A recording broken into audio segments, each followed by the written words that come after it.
top of the morning to you. It's a little misty, a little hard to see a bit. Crunch. Just kidding.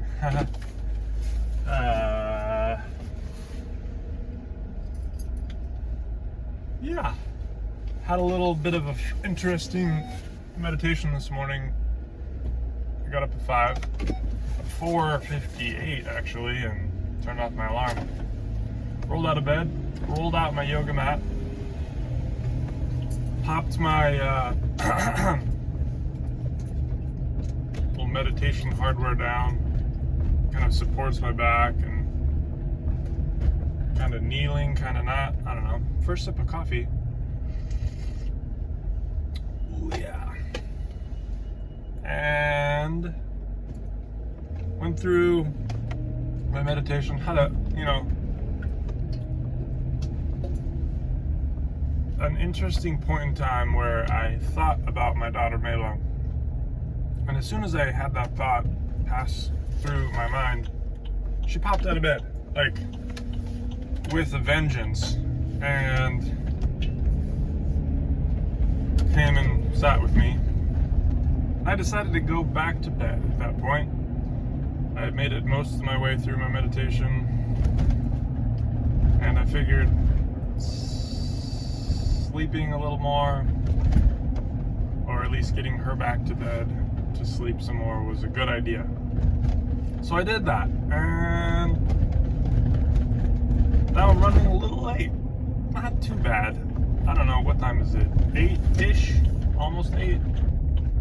But I'm gonna practice not hurrying. No need to hurry. It's all good. I'm headed to where I'm supposed to be. There's no need for me to be there exactly at 8. And then, sort of an adorable but created a bit of an issue situation, is we were reading about waste, and energy, and electricity, and just waste in general, to try to bring that to light for my children. And so the game was, oh, I need gas. Imagine that. Was to turn off the lights when we're not using them, right? So it's a good idea. Don't just keep your lights on unnecessarily. Don't leave your fridge open. But then it became a game where let's just turn off all the lights.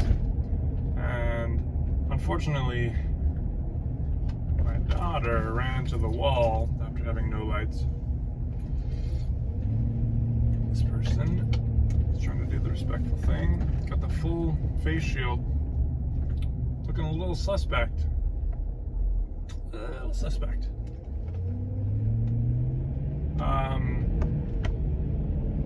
When you block out your full face, somehow that's sketchy. Riding a BMX in all black. Anyways, the yang, or is it the yin? So my daughter ran into the wall, and then I was trying to emphasize to my son how that was not a good idea, and it became too much right before bed. Don't do that. Yeah. People were hurt, the whole nine. I was holding one of the children, and gets tough, gets shaky sometimes with 3 kiddos. Okay, this park is on fire with the leaf change right now. Most of it is changing, and about 50-50 green on these maples. It's just crazy gorgeous. I'm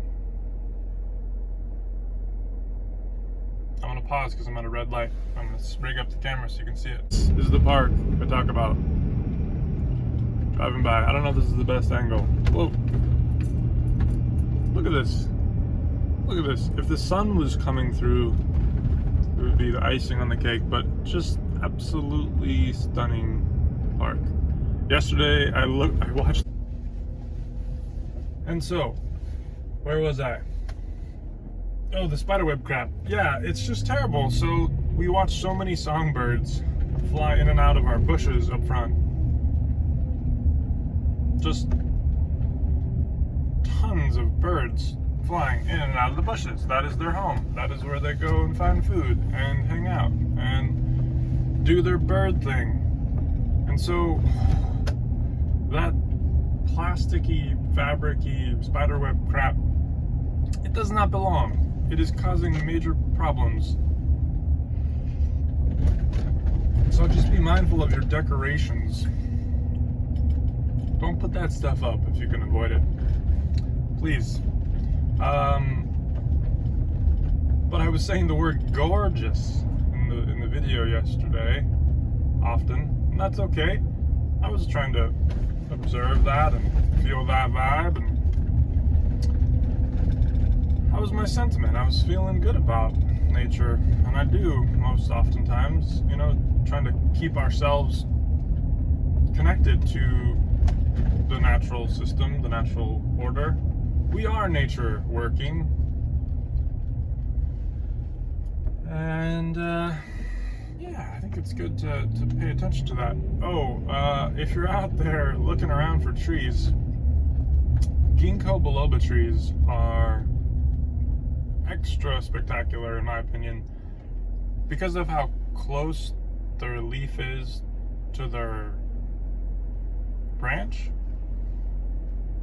The main structure of the tree has leaves very close to its main trunk and all of its bifurcations, I guess, and extra gorgeous, super duper gorgeous. There's a few on our route, often at work, that pop out. So when I'm with clients, some have a hard time not mentioning the ginkgo biloba trees, but that's okay. Appreciating nature is not a bad thing.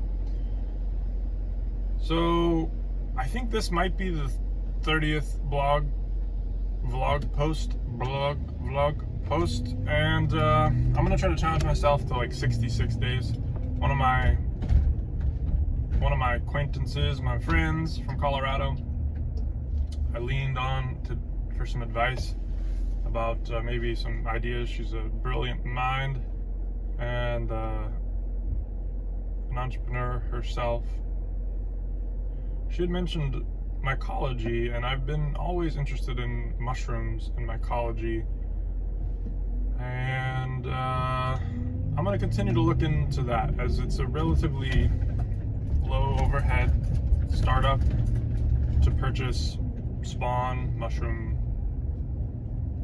seeds, if you will, and inoculate, which is just plant them into different medium like pine straw or wood chips or paper products or coffee grounds or all sorts of different logs. You can make shiitake logs. So I'm going to look into that a little further. I've always wanted to grow mushrooms, so that might be something that would be fun. Be fun to be filming that experience as well. Kind of show how that all plays out. So these trees are pretty much defoliated. The first ones to change are pretty much done, which is a little bit of like a reminder that things are going to change. You can definitely see the gray around me here. That's where that abundance mindset is so key. And mushrooms and mycology is really rewarding when you do end up finding them when you're out looking. And right now, October, this is prime time. We were at the dog park yesterday, and I saw, I want to say 5 different species of mushroom and many individual specimen. A lot of LBMs, or little brown mushrooms.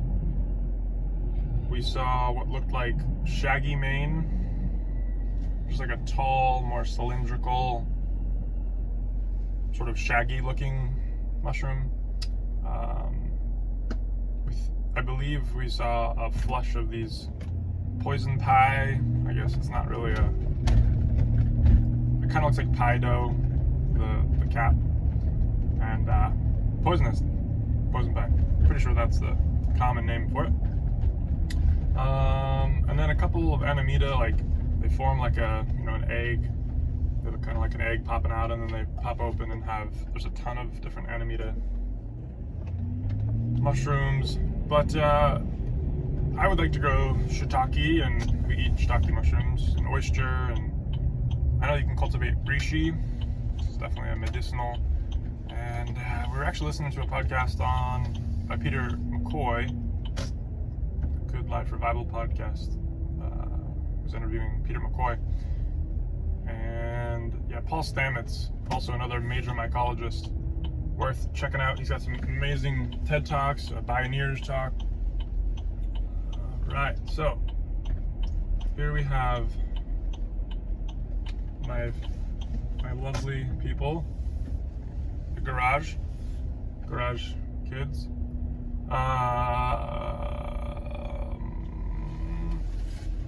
And I need to get gas, so fill up your tanks, folks. I brought my oatmeal to work this morning because I didn't have time to eat it. That's okay. I didn't want to hurry eat hot oatmeal. It's not a good idea. It didn't sound like a good idea. Excuse me. So like, subscribe. I have 13 subscribers. What? Thank you guys. That's very endearing. I'm sure they're all of my immediate family. Perhaps a friend in there. Thank you so much. Get out there, look for mushrooms, look at the trees, observe nature changing around you. It's totally gorgeous. And I'll be back tomorrow. Is another day off, so I might try to do something creative with the video tomorrow. We'll see. Yeah, it'll be fun. I'm gonna cut it here because I'm just babbling, but sometimes that happens. Okay, guys, thanks.